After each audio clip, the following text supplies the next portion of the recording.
This is the story of a mother whose son gets trapped in a place where no one is around. She tries to do everything in her power to get her son out, but it does not work, and she finds herself out of options. When all seems lost, she remembers something, and an idea strikes her. Let's see how she goes about it. The movie starts with an advertisement for a futuristic car known as Monolith. They promote the car, claiming that it is the safest car in the world. The ad goes on to explain several features, adding that the car's glass is unbreakable. The car has reinforced tires and a strong body overall to ensure the safety of its users. Additionally, the car can calculate the weight of the passengers and prevent theft. An AI-connected smartphone app is used to control all of its features. Inside, the car provides a virtual assistant, the notorious Lilith, to help users interact with the interface. Then we see a woman and a little boy in the back seat of this car. The child is her son, and she is driving him to his grandmother's home. As she talks to the AI assistant, Lilith, we learn that her name is Sandra, and her 2-year-old son's name is David. David's father is a pilot who couldn't come because of his busy schedule. His name is Carl. As they drive, Carl calls and tells them he's at the central airport after his flight, and misses them both. As he talks to his wife, he hears a knock at his door, says goodbye, and leaves. David, meanwhile, starts to fuss, so Sandra gives him a smartphone to keep him distracted. They then stop at a gas station. Sandra takes David to the bathroom to change his diaper, and they see some girls giggling nearby. Afterward, she heads to the store to get David some snacks. While inside, Sandra notices someone trying to break into her car. Luckily, the car is high-tech, so she's not too worried. She uses her smartphone to lock the vehicle remotely. Distracted by the situation, she realizes after a few minutes that David is no longer with her.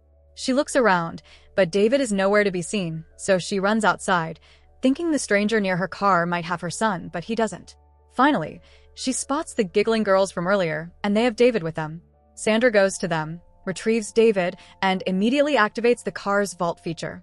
This mode isolates her from the outside world, and she finally feels relieved.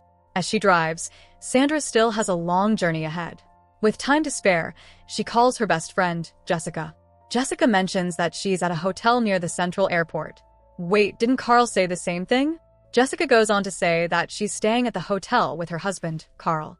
Sandra is heartbroken to learn that her husband has been cheating on her with her best friend. Devastated, she parks at her mother's house but doesn't go inside, instead repeatedly calling Carl, who doesn't answer. After trying repeatedly to reach him, she decides to confront Carl directly. She drives to the central airport, determined to find him. A road sign shows that she's still 320 miles from her destination. As Sandra drives, Lilith informs her of a major accident on the highway that could delay her. Lilith suggests an alternative route to save time, but warns that it's a deserted road, rarely traveled. Sandra, however, has an award-winning, ultra-safe car and can't wait to confront her husband, so she takes the suggested route without hesitation. As the sun sets, things start to get rough, and Sandra finds it hard to drive. As she is extremely tired and the road is foggy, she cannot see the road properly. While driving, she doesn't see any passers-by until she comes across an electrical substation. She looks at the place but decides not to get out of her car since there is no one there. Sandra gets nervous and loses her focus, ultimately hitting a deer and crashing her car. David starts to cry, so Sandra gives him the smartphone to keep him distracted. Sandra then gets out of the car to check on the deer, only to be horrified to see that the poor creature is nearly dead.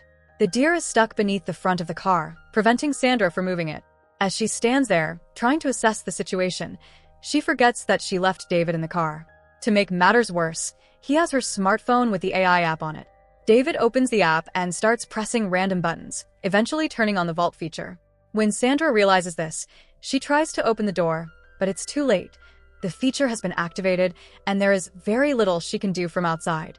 Standing helplessly, she tries her best to instruct David to turn off the vault mode, but he is only 2 years old and doesn't understand her.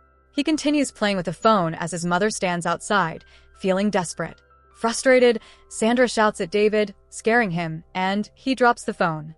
This is when Sandra realizes the car's features are indeed as invincible as advertised. She attempts to break the glass with a rock, but it doesn't even leave a scratch. Once she realizes that a rock isn't going to work, she starts thinking of other options and decides to walk back to the electrical substation she passed earlier. She heads back, walking on the deserted road in the dead of night, and finally reaches the station. She shouts for help, but no one is there. Climbing over the fence, she enters a room but finds it empty.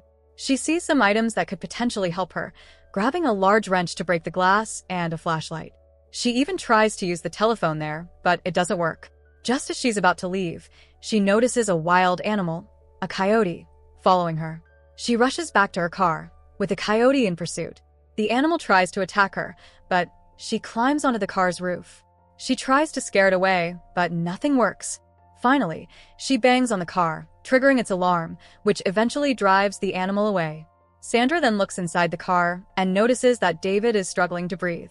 She manages to calm him down until he eventually falls asleep. Exhausted, she too falls asleep on the car's hood.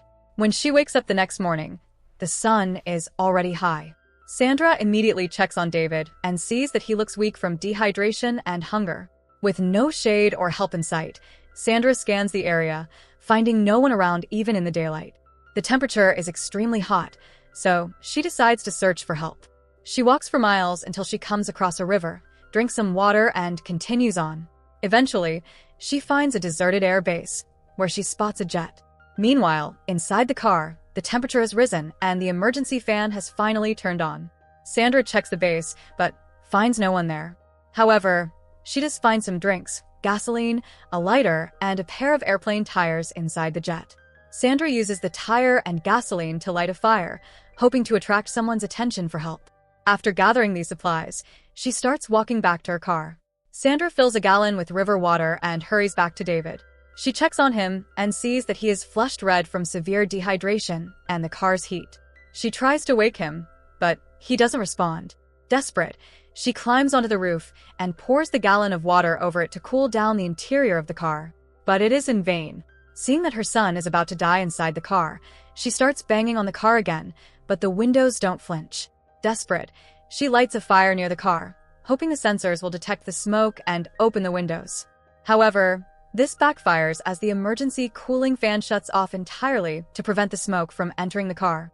Sandra is now exhausted and falls asleep, drifting into a vision where she visits the scene of the accident a year later. In this vision, she blames Carl for David's death. After a while, she wakes up from a noise and realizes it was just a dream. Sandra sees that the coyote has returned and it attacks her. She tries to climb onto the roof of the car, but it's too hot. She then gets under the car, but the creature bites her leg. It's then that she realizes the coyote actually wants the dead deer. As the coyote drags the deer away, the car, which had been standing on the sloped road, starts to roll backward. Sandra tries her best to stop it, but it's futile. Just as the car is about to crash, a rock finally obstructs its path, bringing it to a stop.